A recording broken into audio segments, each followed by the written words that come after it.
This is my second video in my series about the planets and if they are sentient or not.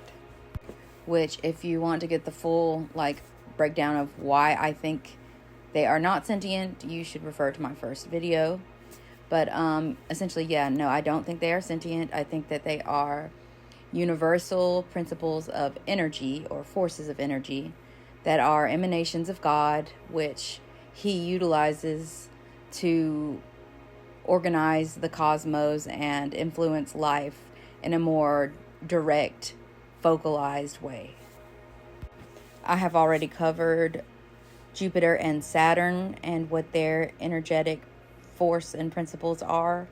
So now moving on, I'm going to pick back up with the planet Venus. The planet Venus is nicknamed Earth's twin by astronomers due to the similarities between the two, which include its similar orbit, the similarities of the topography, and their nearly equal sizes and mass. Venus is the brightest planet in our solar system, making it the third brightest object in our sky from our perspective on Earth. It is also the hottest planet in the solar system due to its extremely dense atmosphere, which traps heat.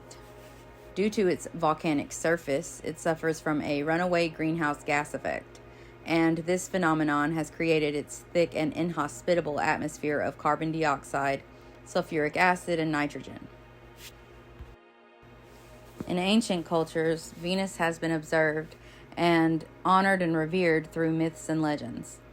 It was first believed to be two separate planetary bodies, a morning star and an evening star, having been given the names Phosphorus and Hesper, or the Latin version, which is Lucifer and Vesper.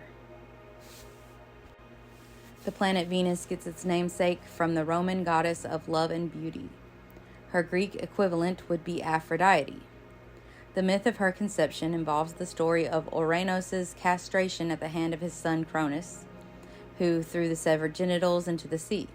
And Cronus and Ouranos is also Uranus and Saturn in Roman mythology. Anyway, the sea began to froth and foam and churn.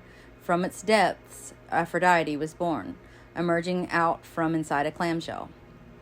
Her iconography that is associated with her include the symbols of the dove, the apple, the scallop shell, and the mirror.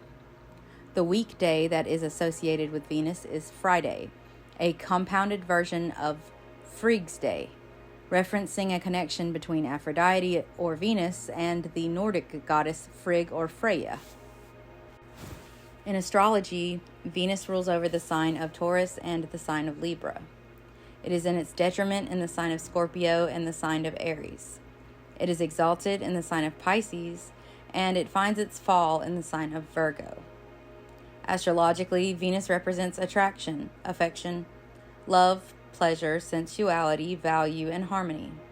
It is the basis for our cultivation and utilization of material resources, including money and assets, and for our attraction to others, which facilitates connections and bonds and ultimately leads to the creation of partnerships and relationships. It is the planet that guides our appreciation for aesthetics, of our syncopation with the natural rhythms of Earth, of our admiration of beauty, of our indulgence in life's sensual pleasures, of our connection to nature, and of our pursuit to create balance and harmonic order in the world and in ourselves, creating perfect equilibrium. As an energetic emanation, Venus is the temporal force of matter and physical incarnation. It is the garden of form, which manifests our world's substance and stabilizes the senses. It is the source of value, of shape, of receptive grounding, and of cosmic equilibrium. It is the force of magnetism, which enables us to build emotional bonds with each other and create relational harmony. It is the path to divine beauty and grace through pleasure, and is an embodiment of femininity and love within the temporal plane. Our next planet of focus is going to be Mars. Mars is also known as the red planet due to its rust-colored appearance, which is caused by iron oxide in its soil and rocks. It is an extremely cold and rocky desert-like planet with a super thin atmosphere. Its topography includes features like volcanoes and canyons, and while there is not liquid water on the planet, water does exist in its permafrost and its polar ice caps.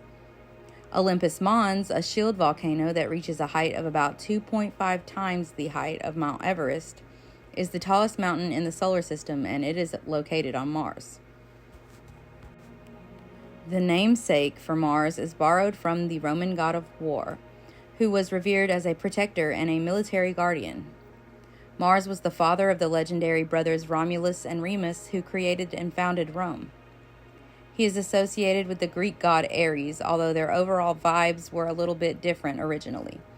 The two have more or less become synthetically transmuted into the single archetypal figure, in my opinion, whose characteristics are a combination of both figures. While one version of Mars was seen as the grandfather of the Roman Empire, a god who embodied strength, strategy, and courage, the Greek version, Ares, was considered to be somewhat brutish and foolhardy, a quick-tempered and unruly force driven by rage and strife. Ares would originally be likened to a god that was possessed by his thirst for blood, embodying the violence and brutality of war and the valor of its victory. He was chaotic and sadistic and wasn't particularly favored by the other gods or by the Greeks.